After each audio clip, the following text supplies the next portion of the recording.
के पीछे के भाव को मैं थोड़ा सा आपके समक्ष रखूंगी। 2014 के बाद से लगातार जो अभूतपूर्व काम मोदी जी के नेतृत्व में इस देश में हुए हैं, उसके कारण हमने देखा है कि मोदी जी का के लिए जो जन समर्थन है वो लगातार बढ़ता ही जा रहा है। अभी जो कुछ प्रदेशों में चुनाव हुए वहां भी हमने देखा कि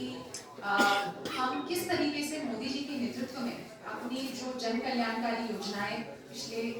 ऑलमोस्ट 10 साल से चल रही हैं उनको लेकर हम जनता के बीच गए, उनके चेहरे को लेकर हम जनता के बीच गए और जनता का भरपूर आशीर्वाद हमें मिला।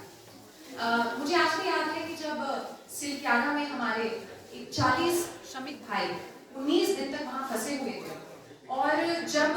सरकार हर संभव कोशिश कर रही थी उनको बाहर निकालने की,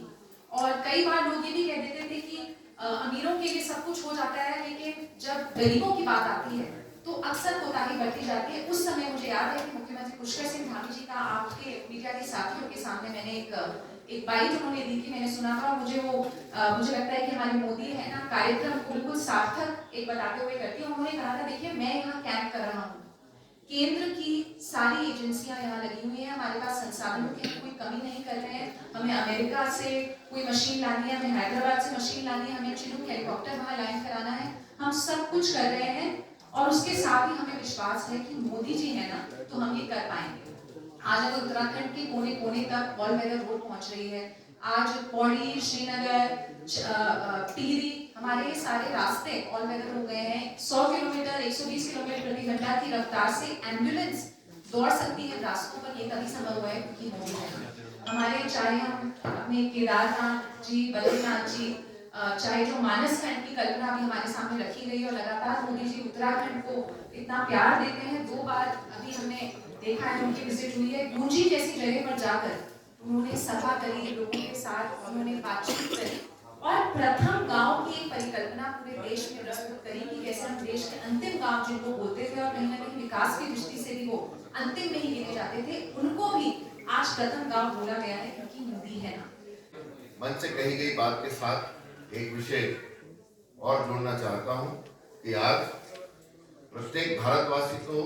अपने घर में, अपने मन में रात को चैन से नींद में सोते हुए ये मानता ही है कि मोदी है ना। साथ साथ वैश्विक स्तर पर किसी भी मुसीबत, किसी भी परेशानी के समय भारत की ओर इस नजर से देखा जाता है कि मोदी है ना कहीं ये देखा जाता है कि मध्यस्थता कहीं ना कहीं किसी न किसी मोड़ पर मोदी जी के द्वारा विश्व के बड़े बड़े विषयों में की गई है। वो चाहे हमारे यूक्रेन और रूस के बीच में हो, वो चाहे हमारे G20 को 22 करने तक हो, प्रत्येक मोर्चे पर मोदी है ना का एहसास देशवासियों को और पूरे विश्व के नागरिकों को भी होता है। 24 तारीख से मोदी है ना नाम की पदयात्रा महानगर देहरादून से प्रारंभ होकर पूरे प्रदेश के अंदर जाने वाली है और इस यात्रा में माननीय मुख्यमंत्री जी, हमारे माननीय प्रदेश अध्यक्ष जी आदरणीय महेंद्र भट्ट जी और युवा मोर्चा के राष्ट्रीय अध्यक्ष आदरणीय तेजस्वी सूर्या जी प्रतिभाग करने वाले हैं और बड़ी संख्या में विभिन्न क्षेत्रों से और विभिन्न सामाजिक संगठनों से लोग इसमें, विभिन्न समाजों से लोग इसमें, वो चाहे व्यापारी हों, वो चाहे महिला हों, वो चाहे युवा हों, एक बड़ा संदेश देने के लिए वो सब यहाँ पर एकत्रित होने वाले हैं।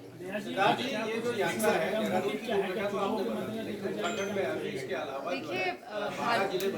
राष्ट्रीय स्तर पर इसको किस रूप में इस कार्यक्रम को चलाया जाएगा? एक ही हो गया ना। जी, राष्ट्रीय स्तर पर इसको किस तरीके की पहचान दिलाई जाएगी, किस तरीके से मोदी है ना कार्यक्रम पूरी तरह से चला जाएगा? दोनों के एक साथ जवाब। देखिए, भारतीय जनता पार्टी लगातार कोशिश करती है कैसे अपने संगठन में विभिन्न लोगों को जोड़ने की और खासकर युवाओं को। पिछली बार 2019 में जब प्रधानमंत्री जी को हमने दोबारा प्रधानमंत्री बनाया था तो एक बड़ी संख्या में फर्स्ट टाइम वोटर्स का, युवाओं का सहयोग हमें उसमें मिला था।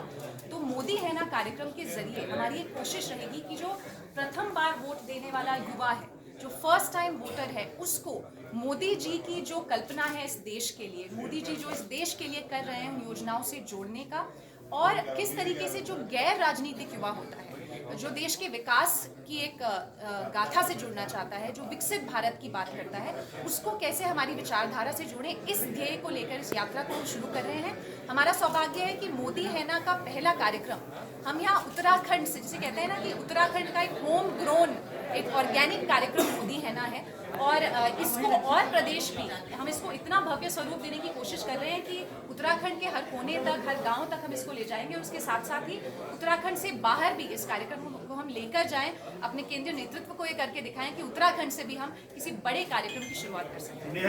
आपने ये कहा कि ये यात्रा पहाड़ों में भी जाएगी, एक यात्रा आपकी पहले ही चल रही है विकसित भारत संकल्प यात्रा, जो पहाड़ों में दम तोड़ रही है, सड़कें नहीं है, ऐसे में ये कैसे मान ले ये यात्रा पहाड़ों में सफल रहेगी, सड़कें हैं नहीं, कैसे वहां तक के लेके जाएंगे, लोगों को जोड़ेंगे? देखिए, विकसित भारत संकल्प यात्रा एक सरकारी कार्यक्रम है, और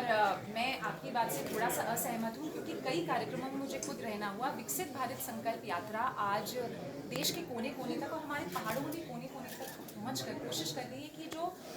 किसी भी लाभार्थी जो हमारे बच गए हैं, जो पात्र हैं हमारी सरकारी योजनाओं के, तो उनके दरवाजे तक पहुंचकर हम इन योजनाओं का लाभ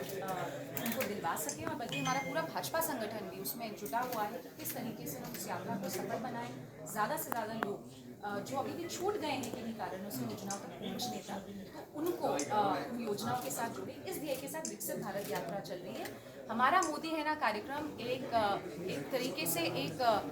लोगों को जोड़ने का कार्यक्रम है, उन तक इन योजनाओं के बारे में बात करने का, और कैसे उनकी सहभागिता हम ले सकते हैं, एक जन आंदोलन बनाने का ये कार्यक्रम है।